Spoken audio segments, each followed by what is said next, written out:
What's going on, everybody? David here. Today I'm going to show you guys how, or at least the first two steps of emptying out the card's empty, but taking a CLI 42 card and refilling it with ink. Okay, so CLI 42 cards, these are the cards that you use for the Canon Pixma Pro 100. And this is a very popular printer in the photography world, and the main reason for that is they were pretty much giving them away free a couple years ago, and so now everyone has them. I got mine for $50 with a rebate after buying a camera, so that's the reason that I have it. I've had it for 2 years. I never really used it. I used it a couple times. I got a little frustrated with it. Prints weren't coming out the way I liked them, so I just kept sending them off to the lab. Recently, I started getting more into printing. I just wanted to have full control, and I enter my prints in a lot of competitions. And this year, I got in a big competition. I sent my prints off to the lab. They came back, and they were great, but I forgot to.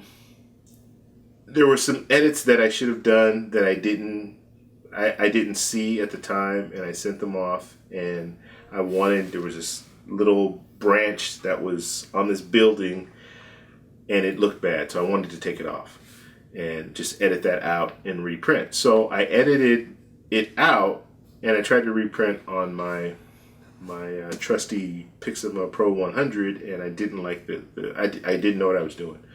And the print just didn't look good. Colors were off, everything. I didn't know anything about ICC profiles. I didn't know anything, so very frustrating. And so that kind of sparked my interest in, you know what, I want to be able to take full control. So I want to be in a situation where I might send my prints off to a lab anyway, but I still want to be able to have control to change things if I need to change things and have it look like a lab print.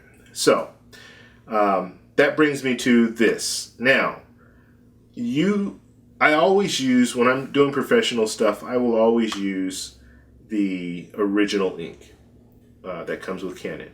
However, when I'm learning, when I'm just printing for myself, printing for family, I'll use third-party ink. And the main reason for that is you're printing for pennies when it comes down to it. You can buy a 4-ounce bottle, and that 4-ounce bottle will last you probably 250 prints. Okay, so, and I'm talking 4 ounces of each color ink. So you can print so much. So that's the main reason for learning. It's a good way to learn how to print. And I use Precision Color ink, and this ink is so close to the original ink that if you really get into it, you're pretty much going to be spot on. And so then when you put your original ink back in your printer and you're printing out stuff, you'll know what you're doing. You'll be able to print on different papers. You'll know how it looks on different papers. All that stuff matters. Trust me, it matters a lot. So let me show you guys really quickly how to do this first two steps here.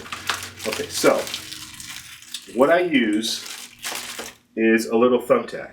Okay, and so now looking at this cartridge here, you see, and there's little spots. This is a black cartridge, and you see this is the little reservoir. So this is where the ink goes, and these are the sponges, or two different types of sponges here. And down at the bottom here, there's a little opening. Okay, so you put the ink in here, or you don't put the ink, but when you buy it, the ink is here, and the ink comes down, and it goes through this little sponge area, fills up the sponge, and then the sponge will saturate the printer head. Okay, so that's basically how it works. There's a chip on the bottom here, and this chip will alert the printer when the ink runs all the way out. There's a little prism here that will alert the chip, which will alert the printer that it's low or empty.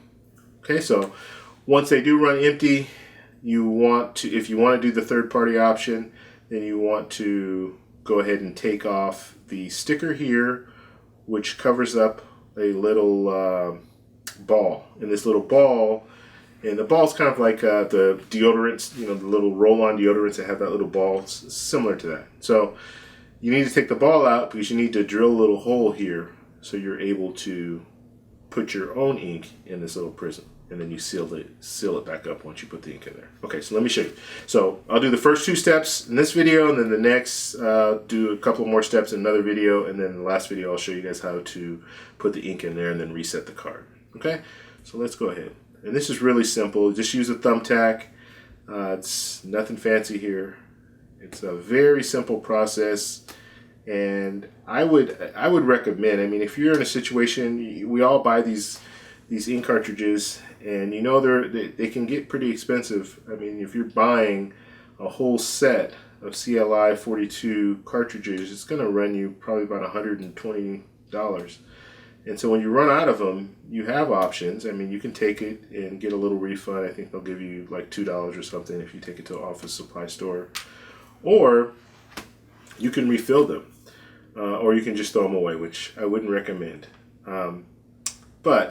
So you see I just pulled up the little sticker here, and I'm going to pull it all the way over here. And if you pull it over, it will open up, and there you go. So now you see there's a little ball in there. And like I said, it's just like one of those little roll-on balls, and it does move around. And there is a hole already in here, but you need to enlarge the hole, and I'll show you how you do that with the drill. So I take the thumbtack, I press the thumbtack in, and I just want to, you press it at an angle, and I try to get it in as far as I possibly can. So just like that, try to get it as far as I possibly can, and then I'm just going to pull it, and you're going to pull it down this way. So I'm going to pull it down, and then the ball will just pop right out. Oop. So there it is. It popped out, but it's still lodged in there a little bit. So you can just repeat that same process. And when I stick it back, it's going to go ahead and stick back in there, which is fine. That's okay. And then we're going to do the same step again. Pop it out. Oop. And this is a tight one. Usually it comes right out. No problems. This one doesn't want to come right out. There it goes. Okay. So there it is. Take it out just like that. Now you see there's a little opening here. And all you need to do is just drill just to make it the same distance around. So I use a drill bit. You can just take the drill bit. I use a drill with a drill bit. You can just take the drill bit out and do it by hand. I just like doing it. It's much faster. I haven't had any issues with it, so you can do that. But you want to make sure when you do this, you drill straight down, because if you drill at an angle, you might open it up a little bit too much on one side, and any little air, it has to be airtight. So any little area where there's air coming out or anything like that, you're going to mess up this whole cartridge. So you want to make sure you do it the right way. Okay, so you got your drill going. Okay, I'm going to go ahead and press it straight down. Now this situation, I want you guys to see it go in, so we'll go ahead and do it from this side, but just make sure it's parallel. Yeah, that's it. That's all you do. Now usually it will pull out the little things out of there, the little plastic. You can see there's a little bit down in there. I can grab some tweezers and just pull that out if I'm really if I really want to get that out. But even if I don't, if it falls down, it's going to be fine. It's just it will just float with the ink. It will go all the way down to the bottom, and the prism will still be able to read that it's low. So okay, now there are once you get this done, there are 2 things that you can do. Okay, you can just put ink back in there, like precision color ink. You can just put that back in there and you're fine. Or you can flush the card. Now, I will show you guys how to flush the card, because if you're in a situation like this, I bought this on eBay. So I don't know how old this card is. I don't know how long it's been sitting around. I don't know how dry it is. So I want to flush everything out, and once I flush everything out, then I can put new ink in there. I don't have to worry about anything. But I just want you to know, if you're using certain ink, like the third-party precision color ink, you can use you can put that precision color ink right in here, and it will mix well with the ink that's already in here. The only one that doesn't, and let me show you guys, because this is very important. There's only one cartridge that has an issue with the yellow Precision Color ink, and that is the yellow original ink. Okay, so this does not work with the Precision Color ink, and you're going to have you'll mess up the cartridge if you do it this way. So in this situation, you need to flush the card. And so I will show you guys how to flush a card in the next video, but I just want to make sure you guys understand you don't have to always flush cards if you're using anything other than the yellow. If you're using a black one and it's fine and it's not brand new, but you used it, it ran low on ink, you're fine to just drill the hole, take the ball out, drill the hole in there, and then put the ink in. You'll be fine. You can just start up again.